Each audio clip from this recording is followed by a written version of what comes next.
I want to say that I honestly believe that the reason that my situation hasn't been resolved is number one, because I'm a Trump supporter, and number two, because I witnessed them cheating in Cass County, Michigan on the day of the last presidential election. And that wasn't the first time that I saw them cheat. My son intentionally did not vote because he wanted to see if they were going to lie and claim that he did vote because I showed up. There's also other people that I have concern about them stealing the votes of, but I'll get into that with law enforcement if they ever come and question me about it. My purpose here is this. It is discrimination for the courts to not pursue my case and criminal charges with regards to the people who hit me in the back of the head, along with some of this other stuff that occurred, including the kidnapping of both of my daughters. My son's been returned, but he was also kidnapped. And when you wrongfully remove a child from a home, that's what it is. It's kidnapping. And so you have to be very careful about how you talk about that in relation to, because there are some of these prosecutors and lawyers and such that get offended. They think every mother who has their kid removed is hollering kidnapped, kidnapped, kidnapped. But that's not the case. There's some of these people who justifyingly need their children removed, whether it be permanent or temporary, some of which have drug and alcohol problems. Other people are sex offenders and they shouldn't be in the presence of children. My purpose here is this, though. My situation is not the same as these other people's with regards to my children being wrongfully removed. It's documented that my kids were wrongfully removed.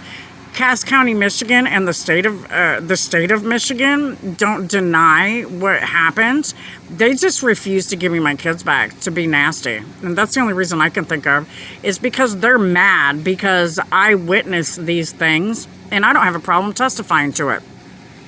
They're especially mad because I called treason for, at the time it was it was during the Trump administration, I called treason for the last 4 former administrations of our United States government, not just once, multiple times, both on voice recording and in court, as laid out and instructed by the Constitution.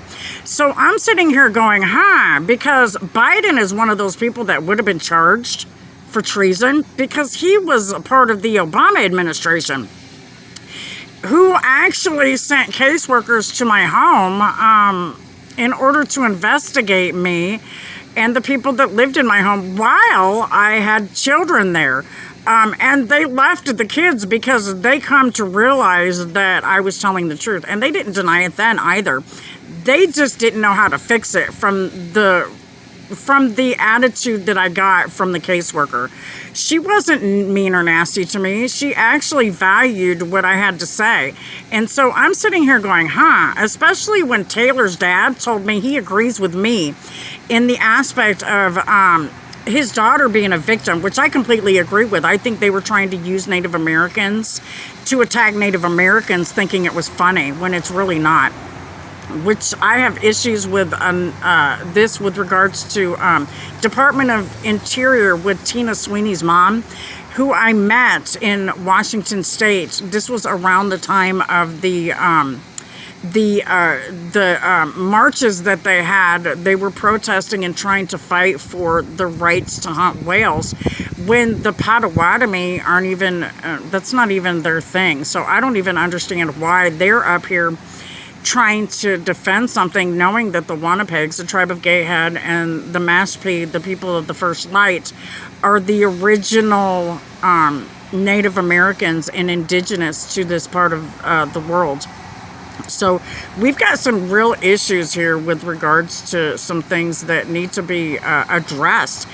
It's the courts that are refusing to address it. It's not the people. Everybody I talk to, once they see my facts and they see the maps and everything that I have admitted into court, which I had to trick them into admitting into court, which is really nasty. And it's also a violation of my constitutional rights and the rights of everyone that this affects. So we've got some serious issues here with regards to the court and the judicial system. It's not the law enforcement, it's the court. The law enforcement can only do so much when the court is over them in power. So we need to be addressing the court system and finding out why they're not prosecuting these cases when they really should be. It's their responsibility to, and they're bringing forth fluff cases rather than bring forth real cases that they know that will make a direct impact with a trickle-down effect. So we've got some issues going on with the court system, and people need to start opening their eyes and being more realistic to the truth in where the problems are within the system. It's not just the courts, it's the politicians who are helping the judges get away with what they're doing. We need to address that as well. We've got a lot of politicians who are supposed to be in jail after some of their behavior. Elizabeth Warren, who was stealing money from a university, wrongfully claiming to be Native American. We've got so many other people who are ripping off the United States. Hillary and Bill Clinton, Obama, who lied about the context with which Africans actually helped with building the White House. Do you know they were paid to do that? But you don't hear Obama and Michelle Obama talk about that. What's wrong with that picture? When you only give half-truths, you leave yourself open to look really ridiculous. And that's a part of the problem that I have with what's going on within the system right now. They're only telling partial truths that fit their agenda instead of telling the whole thing, which makes these guys look really, really bad. They cheated in the last presidential election. They don't want to confess to it, and they are trying everything they can to hold on to power so that they can manipulate and twist things into their own personal agenda, which goes against everything that every true red-blooded American voted for last election.